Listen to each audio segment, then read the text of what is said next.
folks, the chaotic scene yesterday at the Parliament building in Ottawa. Joining us now, Jonathan Gilliam, former Navy SEAL and FBI agent and President of United States Continued Service. Great to see you again, as usual, sir. One man, now they say it's one shooter, and look at what he...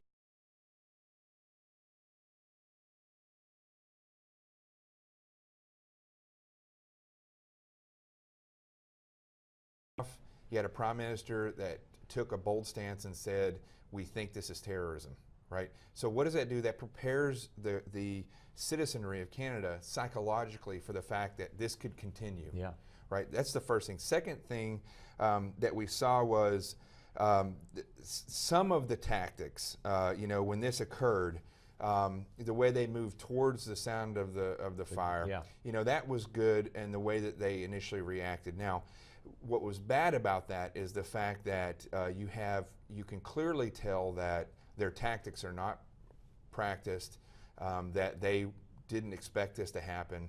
And in this modern day and age, you just cannot expect anything to not happen. But he got in. He got in. And he got in there. It's that part. I mean, there's a lot of things that we can say is bad. I try to, have some kind of positive spin on it. And that's true.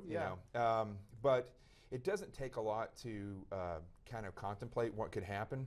But if you just cast aside things and you just assume that it's not going to happen, you are going to really feel that when it does happen. Well, the Prime Minister, as you said, he called it what it was. He said it's a wake-up call. We had Ralph Peters here yesterday who said that this is kind of Canada's 9/11 because it's their first experience. Over the past couple of days, you had the first attack and then yesterday's attack. I would never want to disagree with the Colonel, but I will disagree on this. I don't think it's their 9/11. I think it's their 1979, because that's when our embassy was taken over, and that was really the first gut punch that we got from this same group. It was that long ago, 1979.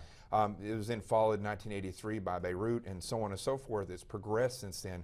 But Canada's never really faced any of this. Now, we had heard that there were other shootings at the same, the mall and possible other events in the area. That turned out not to be the case.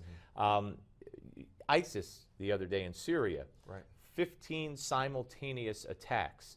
Now, I don't know if we're talking about lone wolves, then maybe if it's one, he can only do one at a time. If it's 3 or 4, they can go to different areas. Are we, as Canada, are we able to handle? Are we prepared for simultaneous attacks in the same proximity? First off, let's get away from the lone wolf. Let's start using the term, which I know it's a mouthful, but emboldened fundamentalist, because that's what these people are. They're the emboldened fundamentalists of this ideology. No, we are not prepared. I just wrote an article on this, kind of outlining this stuff. At Tumblr.com, you could all see it, basically, we are not prepared for what just happened in Syria. I mean, look at what happened in Boston. Look what's happening in Pennsylvania. That's not a terrorist, but you throw everything that you have at this one problem, and what that does is it leaves other cities vulnerable.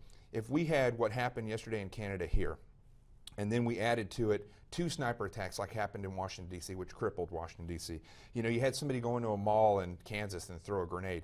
You had somebody kidnap a sheriff in Texas and kill him all at the same time, which are very easy, unconventional, non-technical attacks. You would cripple the federal response.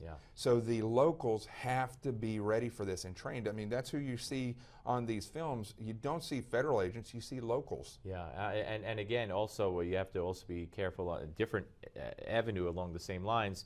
It's a terrorist tactic to, do something, and then while the first responders come, take them out. That's happened in domestic terrorism, which now, for some reason, the Bureau is linking domestic terror. We used to separate domestic terrorism from international terrorism because this was an international ideology, but now they're calling this homegrown domestic terrorism. They call it workplace violence when it's in Oklahoma, or even still Fort Hood is workplace violence. And let me say this one thing, whether you're liberal or you're conservative, we need to have a better prepared citizenry. There's nothing wrong with an informed, prepared citizenry. And, Republicans, which I try to stay middle of the road, I'm a conservative guy, but I try to stay middle of the road. Conservatives or Republicans get accused of fear-mongering. But let me tell you the one thing, and this is a good example of this, is this Canadian attack. On Monday, they had the head of the Liberal Party in Canada say that, we shouldn't talk about, like this, let's wait for all the information to come in. And then 2 days later, boom, they have an attack where he works. Yeah. So, putting it out there that this may happen or this may be terrorism, it emboldens people. No, I absolutely agree. Great to see you always. And go to tumblr.com, folks, and read that piece, a very informative piece by John Gilliam. And